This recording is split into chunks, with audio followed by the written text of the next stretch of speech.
Magluluto tayo ng paksiw na hasa-hasa with matching itlog. Katuwang to guys ng gulay na ginataang gabi. Nalalagyan ko ng pata. Guys, luto na ito. Luto na yan. Pawala na ngayon sabaw. Hahanguin na natin at magsasalang naman tayo ng gabi at saka pata. Ayan, paksiw na may itlog guys. Yung ating pata. Isasalang na natin at katulad ng dati, papakuluan natin yan at yung unang kulo ay itatapon natin at huhugasan natin uli yan bago natin uli pakuluan para malinis na malinis yung pata. Marami kasing dumi yan guys. Ito na guys, ilalaga na natin yung isang tambak na gabi.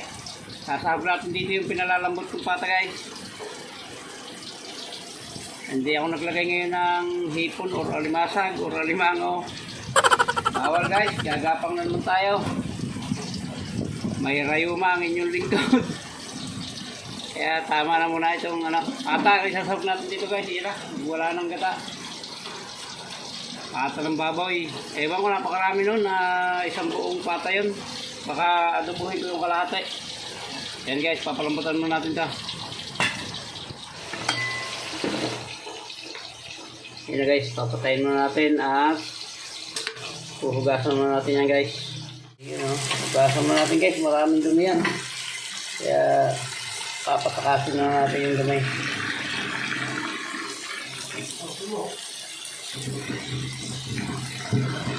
Bago natin ulit isalang yan at palambutin.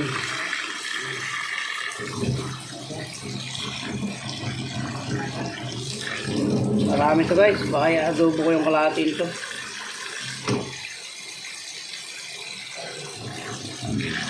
Para matanggal yung kanyang amoy pa.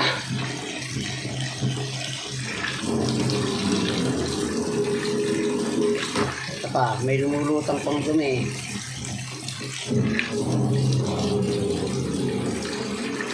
Ayan, malinis ito guys. Sige na yan at isasalang natin ulit para lumambot kasi ang tulo yan bago natin isahog sa pata yung kalate ay isahog sa gabi. Yan guys, salang natin ulit. Gigisan natin yung ating ginataang gabi. Gigisa ko guys para talaba ng kaunti yung yung pata. Hatiin lang natin lahat yung sahog at ang kalahati nito ay kalahati ng pata i-adobo ko.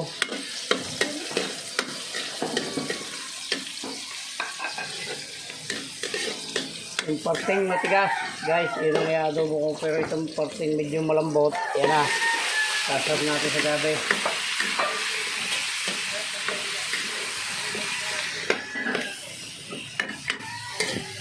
Lagyan natin ng asin para talaban ng lasa. Nilaga ko kasi walang asin. Matagal kasi tumigas pag nilalagyan ng asin. Yun na yun, pwede na yan dahil malambot na yan.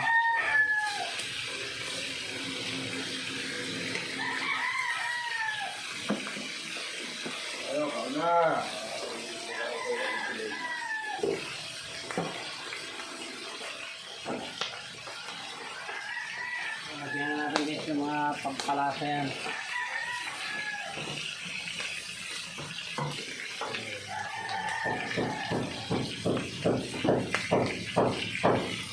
Paminta, itim.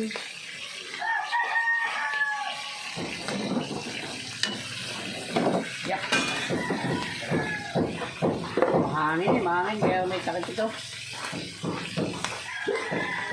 Kaya mamaya natin guys, lagay yung gilisinek.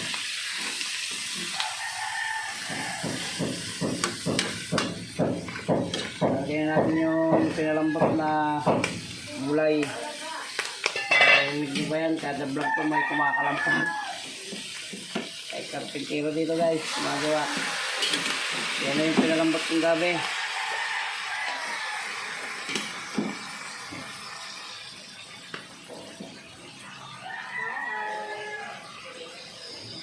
Kaya yan ay sinabi ko guys, kagagaling lang natin sa rayuma, bawal ang hipon, alimasag.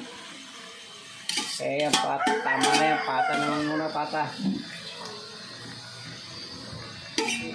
Malambot na to. Kaya maya lalagay na rin natin yung gata niyan.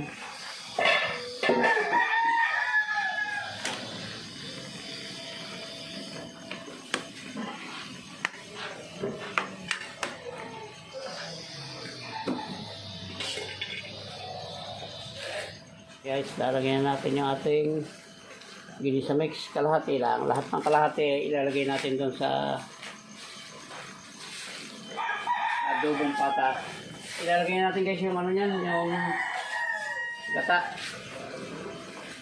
Yan na may malambot na, kanina pa nakasalang yan. Yan, tapos hindi na natin tatakpan yan.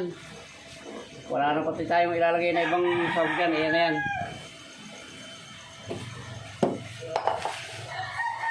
Halu-haluan lang natin ng kaunti yan para hindi mamuo yung kanyang gata.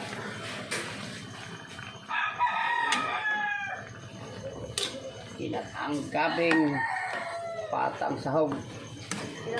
Wala, bawal sa akin guys yung ano. Kaya yari lang natin, 4 na araw akong flat. Na araw na nasa kwarto lang. Kaya tama na muna yan, pata lang ang sahog. Wala muna tayong hipon, wala muna ng alimasag. Ayos ito, malapot na ito. Titikman lang natin. Wow! Sarap guys. Yan, okay na yan. Luto na po yan. Maraming salamat sa inyo sa pagsama sa pagluluto ng pinaksiw na isdang may itlog at kinataang gabing may pata. Ayan guys, hanggang dito lang po. Hindi ko na po isasama rito yung pag-adobo ng pata at masyadong hahaba yung vlog natin.